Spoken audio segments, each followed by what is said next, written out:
Hello and welcome to BYJU'S IAS. Let's get started with the analysis of today's The Hindu newspaper, beginning with common leopard. A common leopard was killed in self-defense. Let's have a look at some of the important facts related to common leopard that can be a potential question for your prelims examination.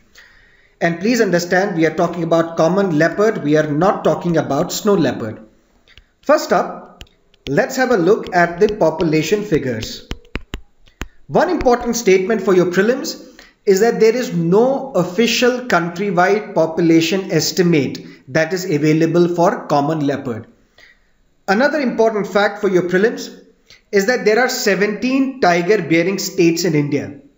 If we look at these 17 tiger-bearing states where tigers are found in India, within these 17 tiger-bearing states, leopard occupies an area which is nearly double the area occupied by tigers. That's another very important statement for your prelims. What is the status of common leopard? According to IUCN, the status is near threatened, NT. But this common leopard is also mentioned under Appendix 1 of CITES. And what is the significance of this?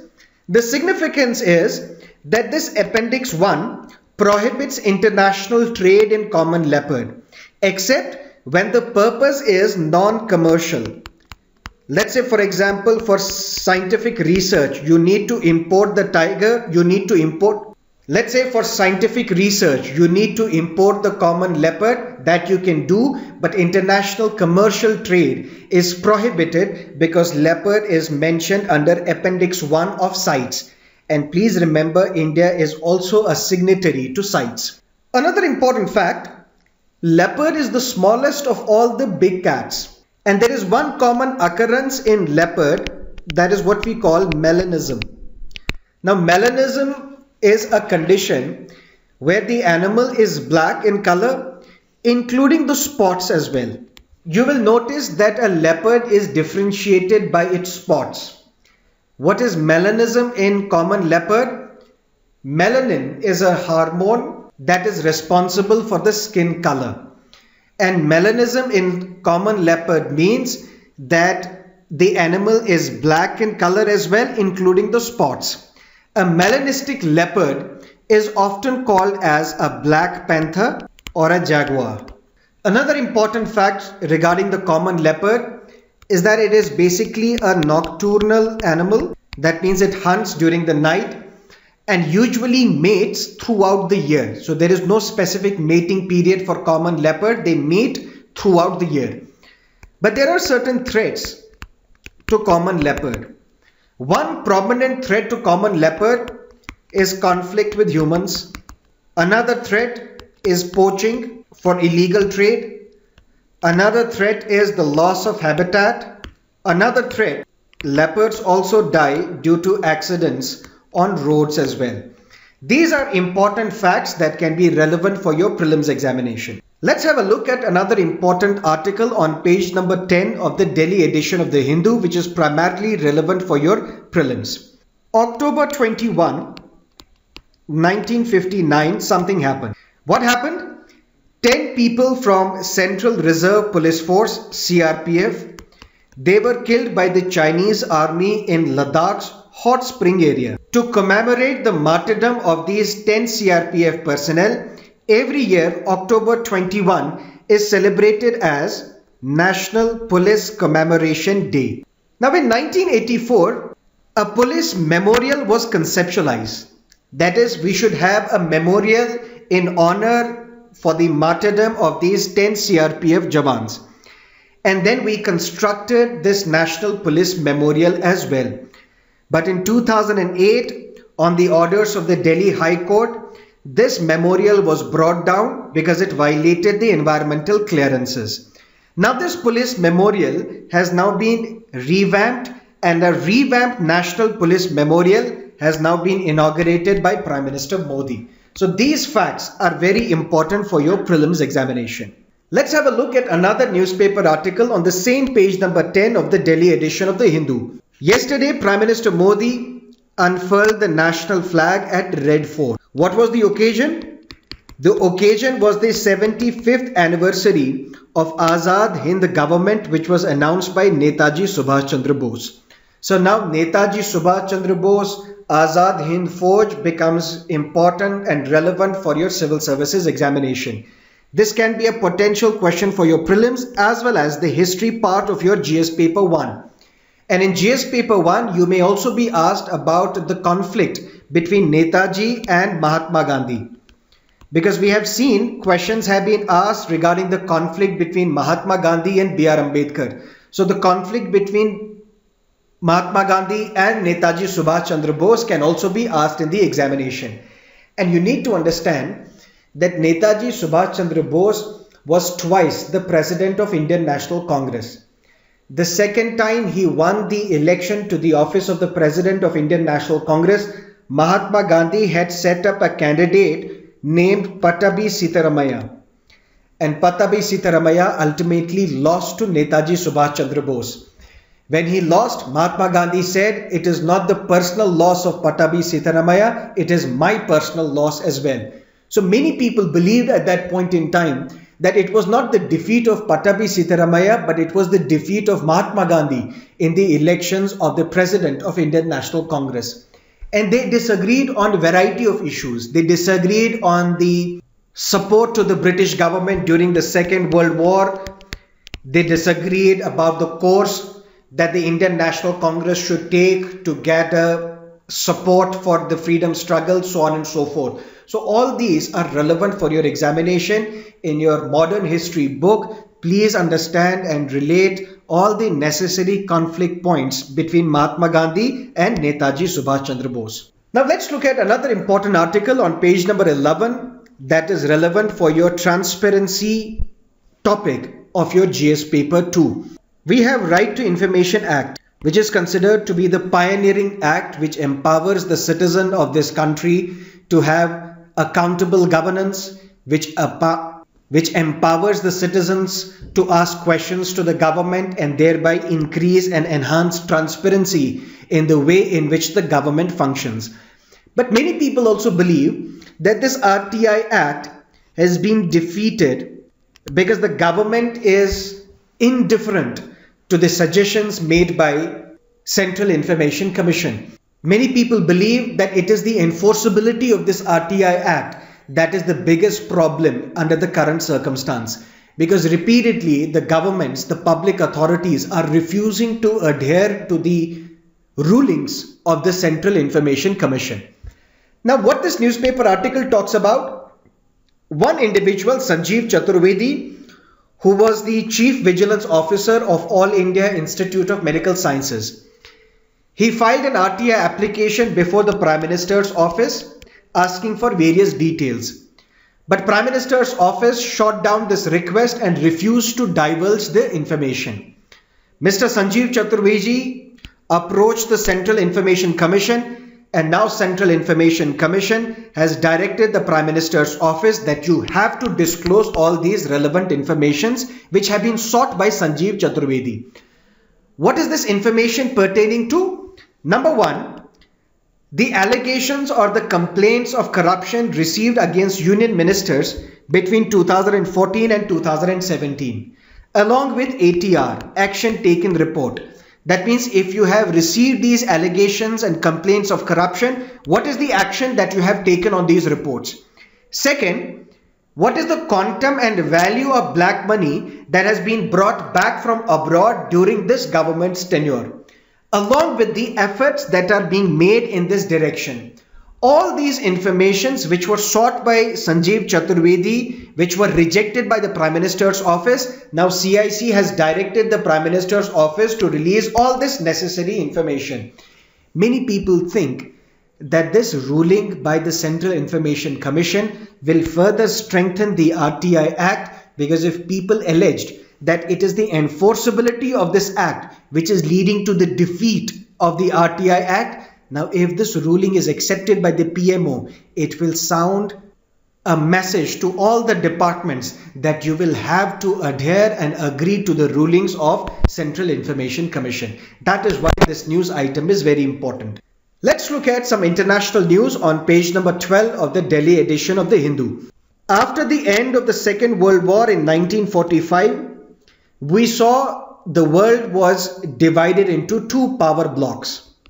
One led by United States, the other led by USSR. United States was also testing nuclear weapons, missiles.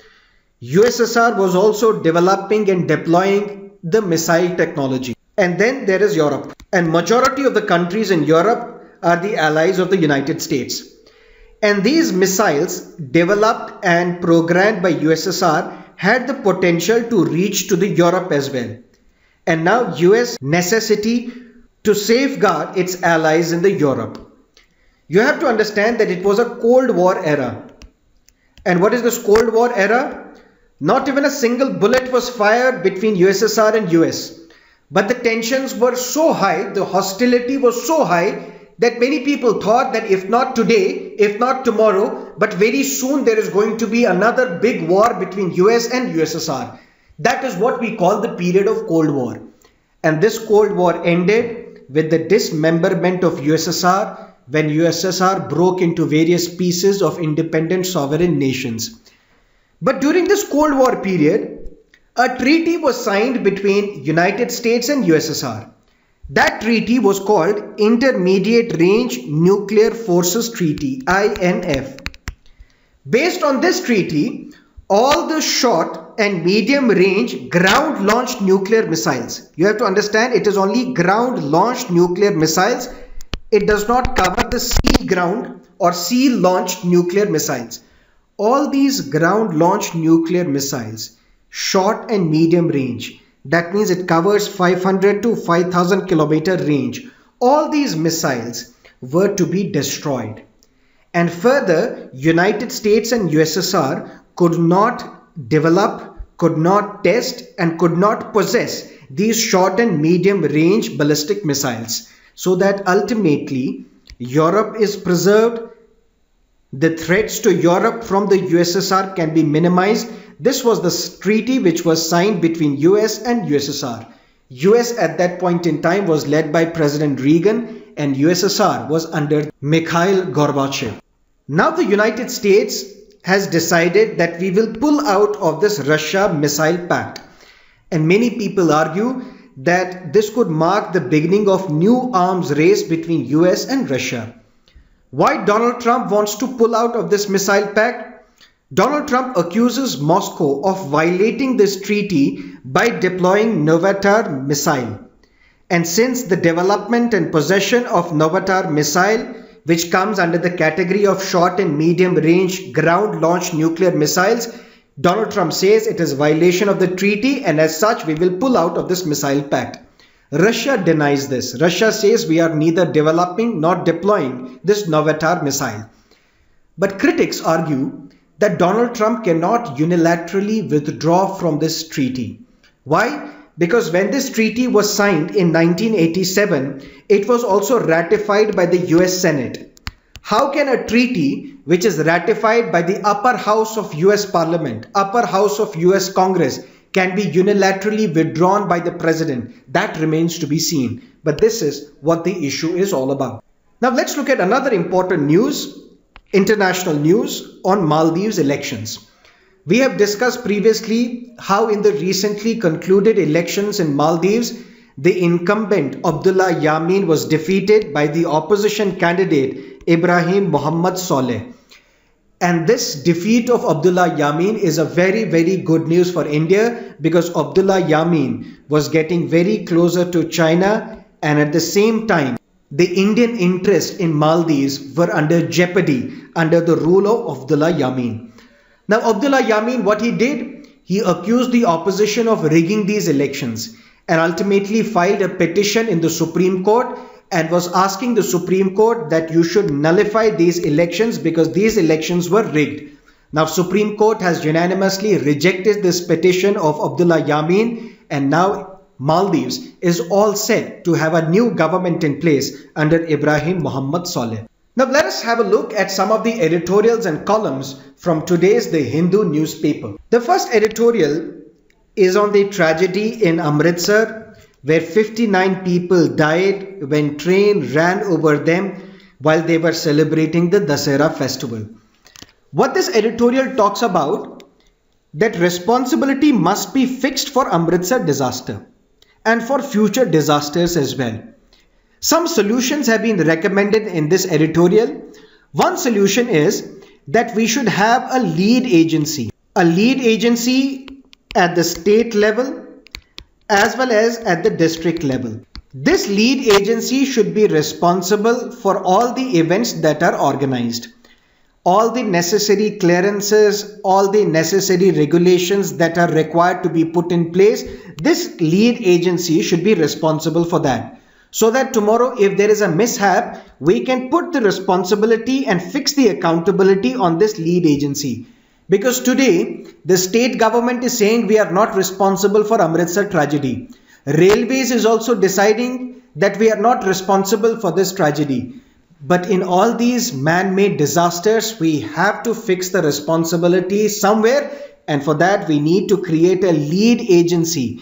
Transformation is required so that all these events are organized with a lead agency in charge, and all the necessary instructions should be given by this lead agency. What this editorial also talks about, it talks about an irony. India is a country of various religions. India is a country of multiple festivals and cultural gatherings. But unfortunately, there is a serious deficit of common places in cities as well as in villages as well as in towns where we can organize these festivals and cultural events. That is the irony. Another important point that this editorial is making, that at Amritsar, what was the reason for the accident? The principal reason was trespass, where on these railway tracks, people were standing on these railway tracks and ultimately the incoming train hit them and they died. We need to educate the public that these railway tracks cannot be treated as commons. And we have to enforce the rules that people cannot trespass into a railway track. The railways must also identify some hazard points where the areas are prone for accidents, and you have to enforce that people do not trespass into these hazard points. But there is a beautiful line that this editorial ends with. The editorial says, a culture of safety can take root if governments imbibe it first. This can be a potential statement for your essay-based topic as well, on which the essay can be asked. Let's look at another important column written by Indra Hirve. Gujarat is one of the top states in India that receive migrant workers from Rajasthan, Madhya Pradesh, Bihar, Uttar Pradesh, Maharashtra, so on and so forth. But what this column talks about, it talks about resentment. Local workers, for example in Gujarat, they resent the presence of outsiders because they accuse these outsiders of taking away their jobs in factories and other places, because this migrant labor is basically a cheap labor. And now what has happened in Gujarat? One migrant laborer from Bihar was accused of sexually assaulting a 14-month-old girl. And series of protests broke out in Gujarat, and ultimately it led to the exodus of some migrant workers from Gujarat to other states. What this column talks about is that we do not talk about the rights of these migrant workers. The states in India are indifferent to the rights that these migrant workers enjoy.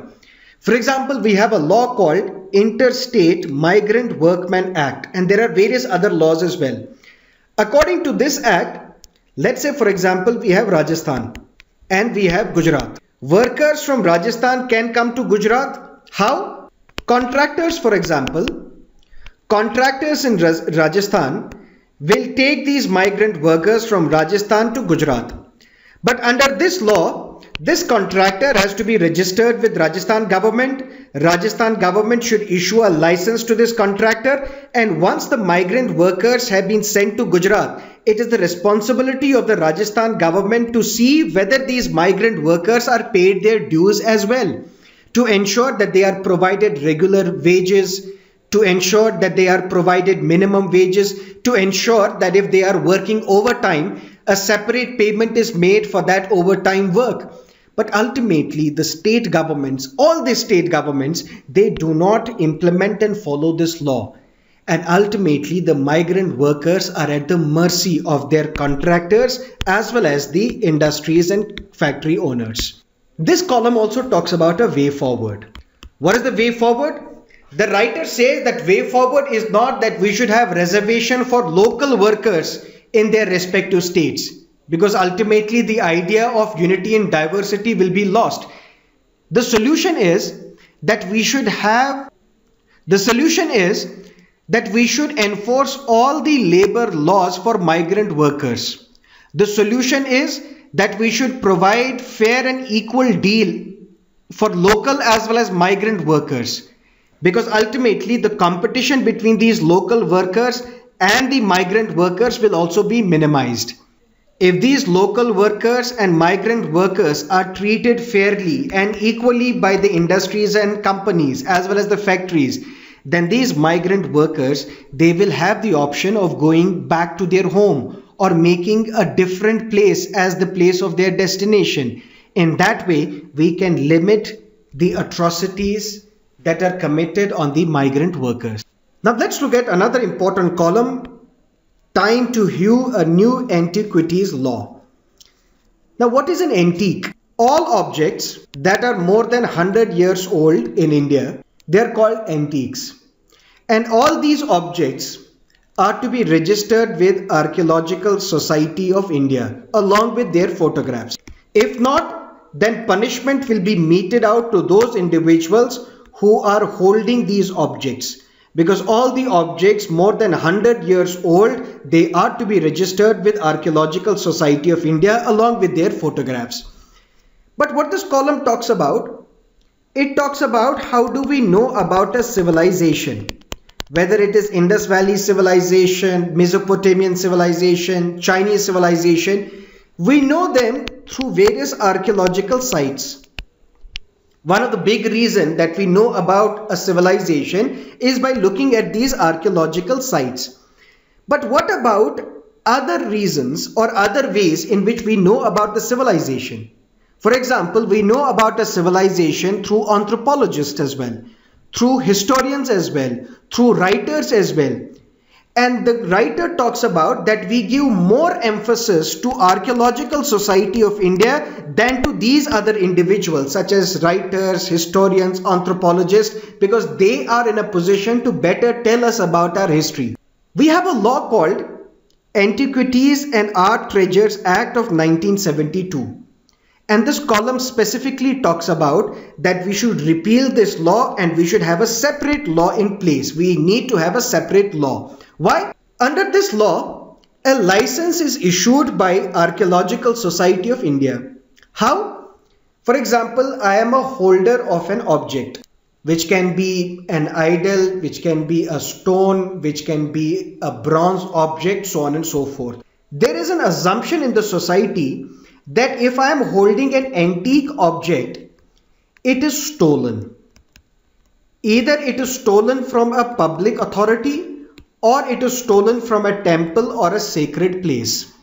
When it is assumed that this antique is stolen, or we have stolen it from somewhere and we have possessed this antique, it gives a sense that if I am the holder of this antique, I will not register this under the Archaeological Society of India rules.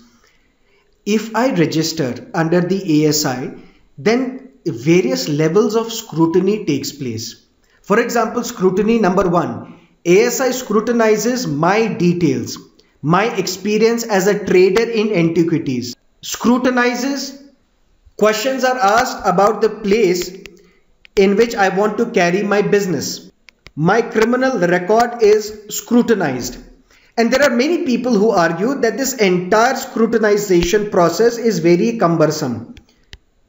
When it is very cumbersome, ultimately what happens? I am not registering my antique product, my antique object with Archaeological Society of India. Now we have a new draft bill.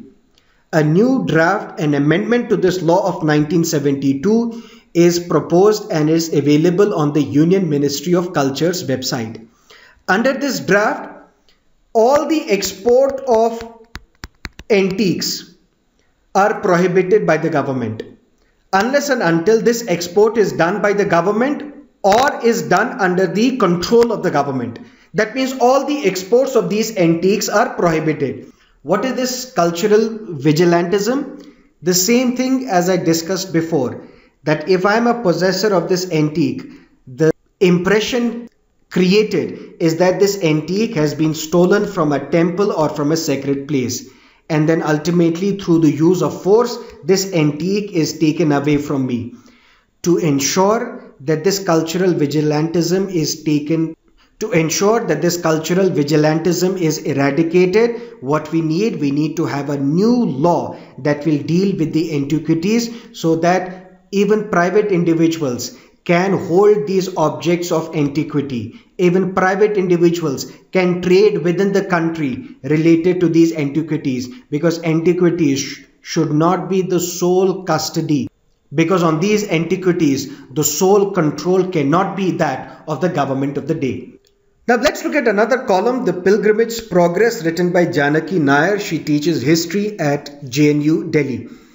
What she says is that before embarking on a pilgrimage to Sabarimala temple, a vow of 41 days is normally observed. That means for 41 days before you embark on a pilgrimage to Sabarimala temple, you should abstain from sex, you should abstain from alcohol, you should abstain from meat.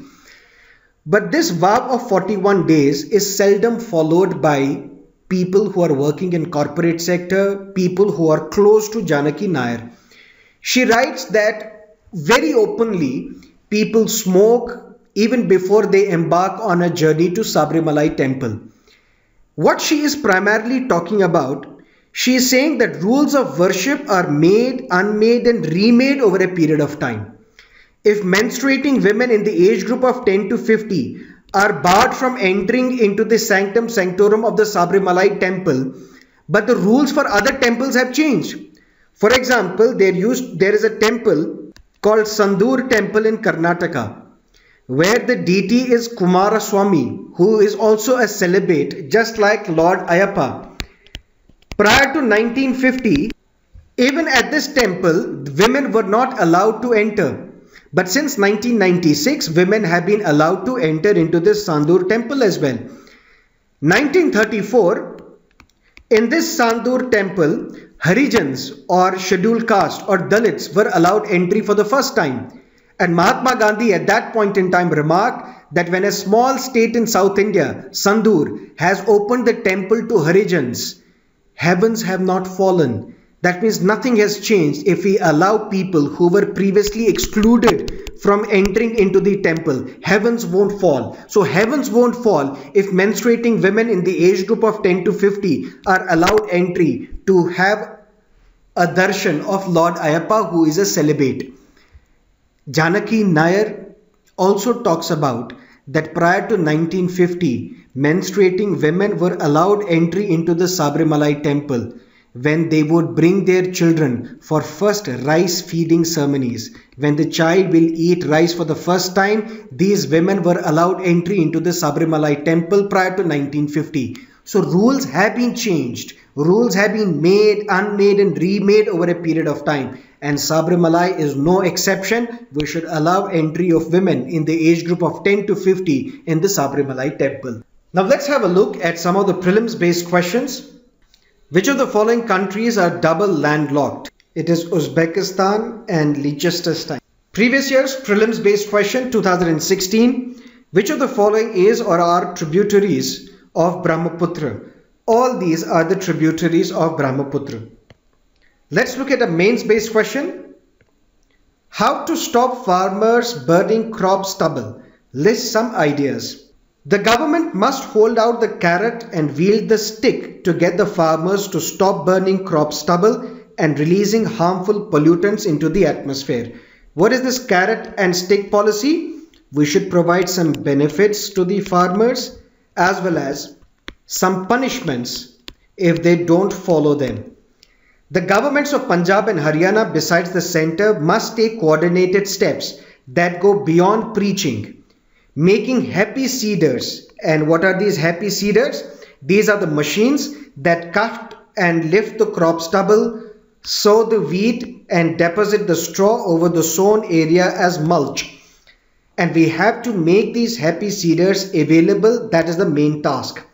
But then we have to provide them punishments as well if they don't follow it. Punishment can be graded: small punishment, medium-sized punishment, higher punishment. The higher punishment should be non-procurement from areas where farmers burn stubble. The government should not procure the produce from those areas where farmers burn the stubble. Farmers resort to burning the stubble as it is easy and the costs are low. Also, they detest paying an additional charge for hiring combined harvesters which are required to remove the stubble. However, the ancillary costs are significant, given that stubble burning makes the soil less fertile and pushes farmers into using more fertilizers, water and power for the same area. Then there is a need for the governments to create better awareness and also price these inputs appropriately so that farmers internalize some of the cost of burning crop stubble. Because if by burning the crop stubble you are going to put an additional burden on fertilizers, powers and the water availability, all these are the inputs which are provided by the state. So the state should charge more for these inputs so that the farmers realize that the cost of burning the stubble is huge. The additional funds required for providing incentives should be recovered at the least part. The additional funds required for providing incentives should be recovered at least in part from the increased cost of inputs whose use goes up with the burning crop residue. That is all that you need to know from today's newspaper analysis. Thank you for watching. Have a great day.